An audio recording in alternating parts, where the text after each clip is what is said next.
Continuing on a Christmas movie marathon. Of course, the last few movies we watched was Prancer and One Magic Christmas.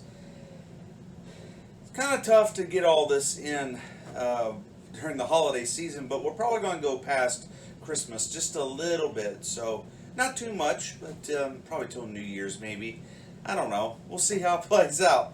But man, this season really has been a change for me. Of course, I just lost my grandmother, and it's probably the first time, we just decided, we're not going to give any gifts this year because that's not the important part of what Christmas is. So it's been a big season of change, and of course, some other people, you and your family, may be going through some changes, and it's just new additions, and it doesn't it never stops. We keep moving on.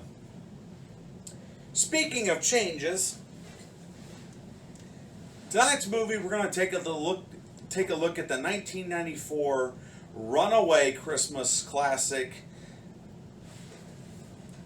The Santa Claus, starring Tim Allen, released by Walt Disney Pictures in 1994. This movie has become a favorite amongst pretty much everybody. The only problem is that the sequels that followed are complete garbage. If you see the Santa Claus 2 or the Santa Claus 3, The Escape Clause, avoid them like the plague. They are really, really bad. The first one is the true movie. Yes. And so, don the lights, gather the family around as we watch The Santa Claus from 1994.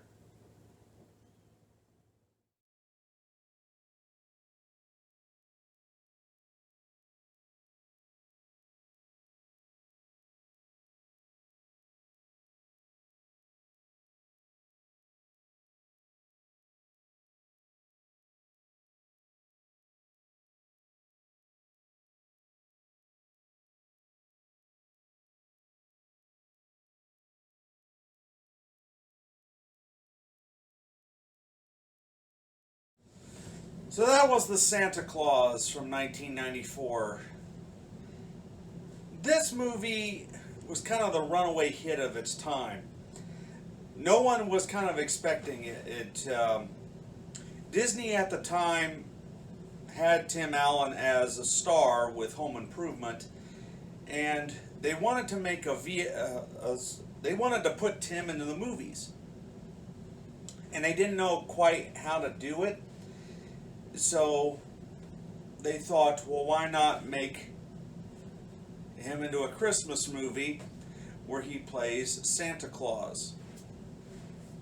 And the movie took off, and it had its own share of problems when they made it. Of course, when Tim Allen mostly being in makeup, and there was there's actually if you go on YouTube, there's actually a Santa Claus making of documentary.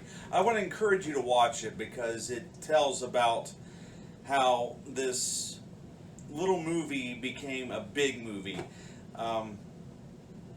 It's really interesting to watch and how that kind of unfolded. Personally, I think this movie is still great. I think it holds up very well. Some of the special effects don't. One of the things that does hold up, obviously, is Tim Allen in the Santa Claus makeup and his performance, being the jolly, character that we know.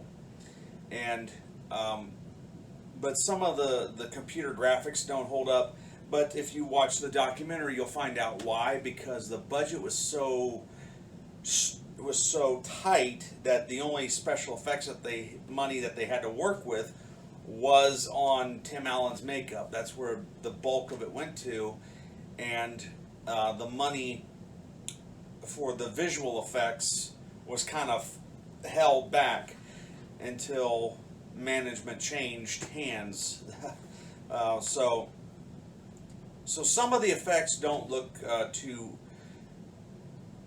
good now, but some of the other stuff, like obviously when he's like some of the scenes where he's changing and it does a morph. Morphs still hold up if they're done properly. And I think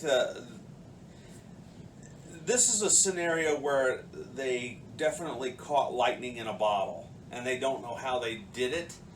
They tried to do it again in the sequels and failed miserably. What's interesting is that the first Santa Claus movie was made on a limited budget. The Santa Claus sequels, they threw a gajillion amount of money at those movies, yet they stink. I do not like the Santa Claus sequels. I think they were terrible. I was drugged one year to see the Santa Claus 2 in the theater. I thought it was a waste of time. Yeah, it was that bad. So, I would say stick with this one. Avoid the sequels at all cost. At all cost. Yes. So, the Santa Claus. So, I don't know which one I'm going to do next. Probably the Polar Express I'm going to do next. It's quite interesting. Tim Allen, who's in The Santa Claus, Tom Hanks, who's in The Polar Express, both were in Toy Story, which was Tim Allen's movie to follow up to Santa Claus. They make Toy Story. Both men ended up playing Santa Claus. Yeah, I think that's what the next one's going to be. It's going to be the Polar Express. When that will be, well, who knows? It could be later on, so definitely that. So, from me to you, see you later.